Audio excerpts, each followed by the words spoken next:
soal jodoh, saya tidak memposisikan diri saya sebagai pakar cinta atau sebagai pakar jodoh ya. Atau mungkin ada beberapa teman ngelihat, oh ini baru nikah setahun sudah mau sok-sok memberikan saran dan lain. Enggak. Saya rindu membagikan apapun yang saya alami bersama dengan Tuhan untuk menemukan jodoh saya, menemukan pasangan hidup saya waktu itu. Sesuai dengan judul thumbnailnya, temukan jodohmu di Tuhan. Setiap kita pasti pengen dapat jodoh yang namanya dari Tuhan. Semuanya pasti pengen. Tapi kalau berdasarkan thumbnailnya tadi, temukan jodohmu di Tuhan. Emang kalau nggak dari Tuhan bisa dapat jodoh? Bisa. Kuasa kegelapan bisa kasih kita jodoh. Tapi ingat, tidak abadi. Kalau mau jodoh dari Tuhan, tentunya syarat utamanya adalah ya datang ke Tuhan. Nggak bisa datang ke tempat lain. Saya kasih ilustrasi, misalnya kita pengen beras premium. Nah, beras premium ini cuma dijual di toko A. Selain toko A, nggak ada jual beras premium. Ya kalau kita mau mendapatkan beras premium itu, kita harus datang ke toko A tersebut untuk membelinya. Kita nggak bisa beli di toko B atau toko C gitu ya.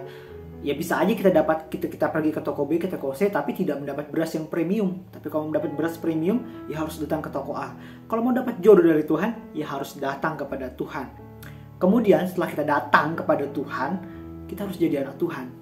Seperti yang pernah disampaikan oleh Pastor Christopher Tapiheru, dia bilang gini, kalau kamu mau jodoh dari Tuhan, kamu harus jadi anak Tuhan dulu. Karena Tuhan nggak mungkin ngasih anaknya sembarangan. Dan Tuhan pasti mempercayakan anaknya kepada anak Tuhan juga.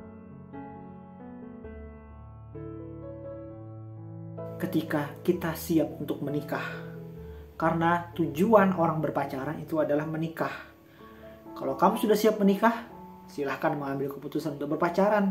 Jangan pacaran terlalu dini, karena akan membuka peluang dosa untuk masuk ke dalam kehidupanmu.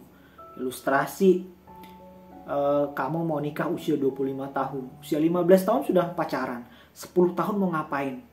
Kalau bersama terus, peluang dosa itu akan terbuka lebar sekali buat kalian.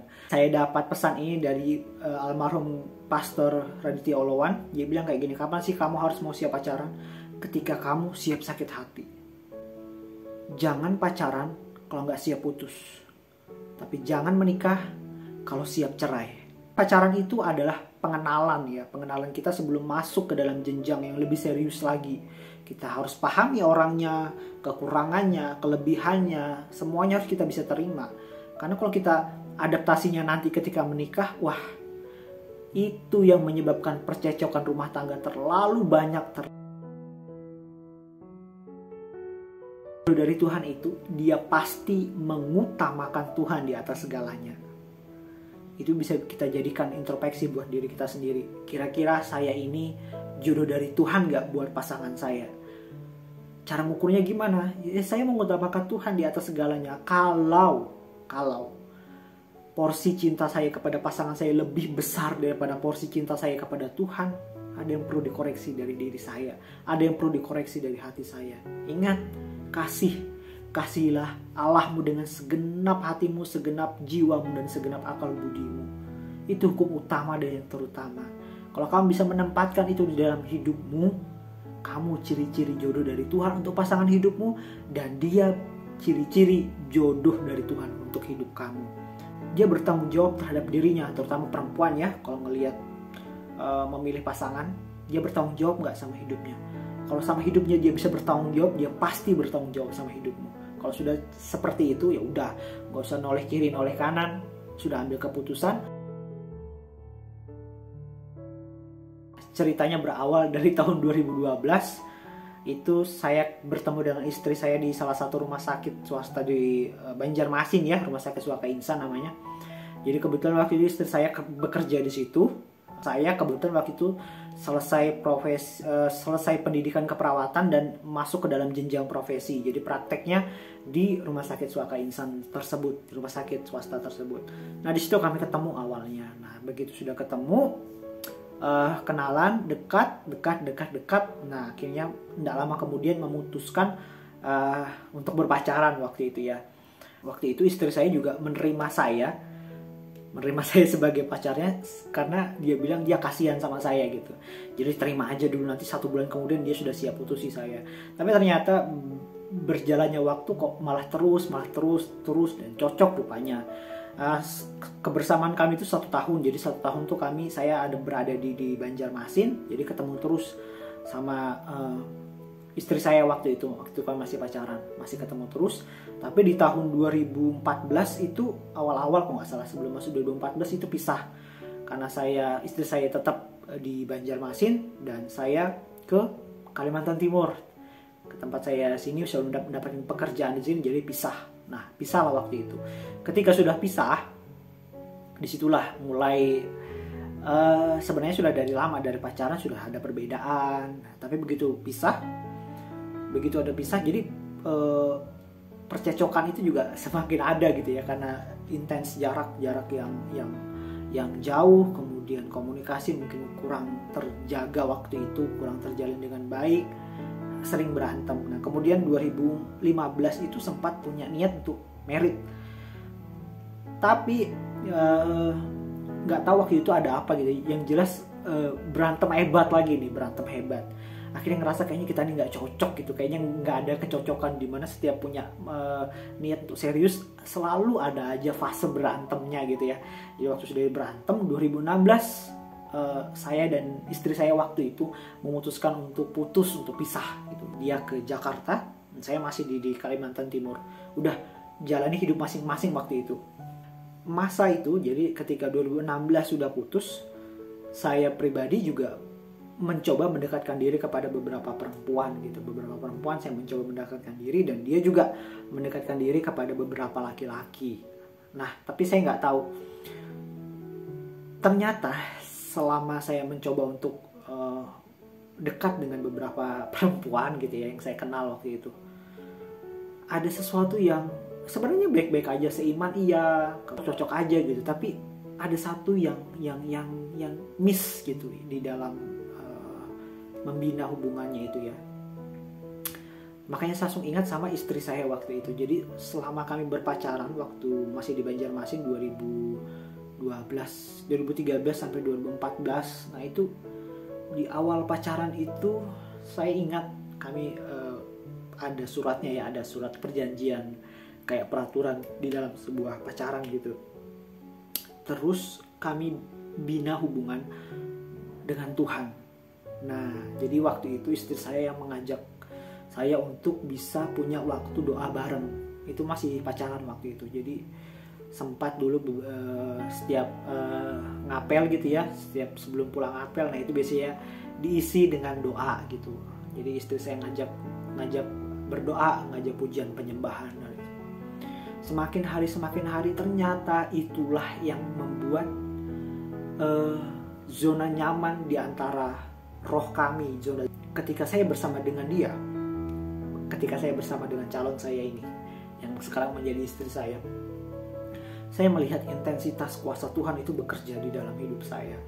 Saya melihat bagaimana perubahan hidup saya. Makanya 2018 istri calon saya waktu itu pulang kembali ke Banjarmasin, dan akhirnya bina hubungan komunikasi aja waktu itu. Kemudian ngajak ketemuan di Banjarmasin, dan sudah akrab lagi, tapi tidak memutuskan untuk pacaran gitu. Nggak ada niatan, aku mau nembak kamu lagi, nggak ada. Jadi nggak ada memutuskan untuk pacaran tuh nggak ada, cuma dekat gitu aja. Karena dekat, sering komunikasi, akhirnya ya sudah yang bilang kalau memang serius kita langsung nikah aja, nggak perlu pacaran lagi, toh kita sudah pernah beradaptasi dulunya gitu, kata istri saya waktu itu. Jadi 2019 sempat punya rencana merit, tapi waktu itu masih terkendala beberapa hal.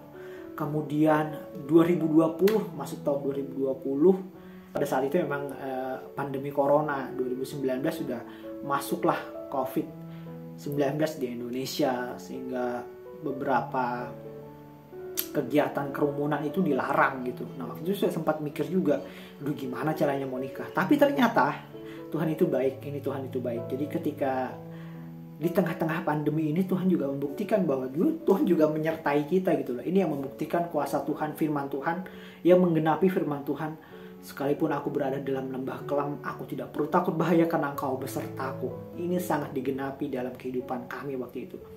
Jadi ada satu wedding organizer, WO, di Banjarmasin waktu itu, dia kasih harga promo. Nah, harga promo itu bisa dijangkau sama kami berdua gitu. Akhirnya sudah memutuskan pertengahan 2020 sudah di setting, kita rencanakan ayo kita merit.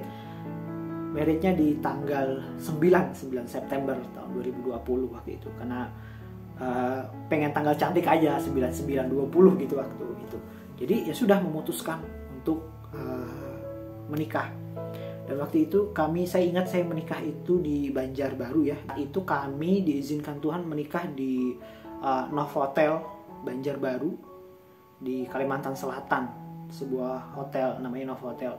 Dan saya ingat dulu waktu zaman pacaran, ketika saya lewat Novotel gitu ya, saya sama istri saya pernah bilang, nanti kalau Tuhan izinkan kita merit di sini ya. Iya, amin, amin. Kita imani bersama. Dan ketika itu terjadi, saya merasa inilah kuasa perkataan gitu ya. Firman Tuhan bilang, hidup dan mati dikuasai lidah. Siapa yang memakannya akan memakan buahnya. Dan ini yang kami alami waktu itu. Dan itu kami rasakan betapa luar biasanya penyertaan Tuhan di dalam hidup kami bersama waktu itu ya. Dan selama kami menjalin hubungan, waktu itu juga, selama kami menjalin hubungan dan menempatkan Tuhan di posisi utama, proteksi Tuhan itu sungguh luar biasa. Dan akhirnya ya tanggal 9 September 2020, akhirnya Tuhan izinkan saya dan istri saya untuk menikah di tanggal tersebut. Dan hari ini tepat 1 tahun usia pernikahan kami. Memang masih sangat muda, tapi kami mengucap syukur sekali sama Tuhan atas semua yang kami lewati bersama, dari kami bertemu tahun 2012 sampai tiba waktunya 2020 menikah, dan sekarang sudah bisa merayakan 1 tahun pernikahan. Itu ucapan syukur yang sangat luar biasa. Dan ketika kami sudah selesai diberkati, malam pertama itu kami pakai untuk pujian penyembahan. Dan sampai hari ini pujian penyembahan, mesbah doa itu menjadi kekuatan fondasi rumah tangga kami ya, selama kami menjalin hubungan rumah tangga sampai hari ini. Saya mau menyampaikan ini terutama untuk laki-laki ya, yang sudah menikah gitu. Jangan pernah, apapun permasalahan rumah tangga kalian saat ini, jangan menganggap ini sebuah kesalahan, salah pilih jodoh atau lain sebagainya. No. Saya mau menyadarkan terutama untuk laki-laki ya. Di Amsal 18 ayat 22. Siapa mendapat istri, mendapat sesuatu yang baik, dan ia dikenan Tuhan. Di sini dikatakan siapa yang mendapat istri, nggak dijelaskan istrinya seperti apa. Yang jelas ketika kamu sudah mendapatkan istri, kamu mendapat sesuatu yang baik. Jadi istri itu adalah anugerah.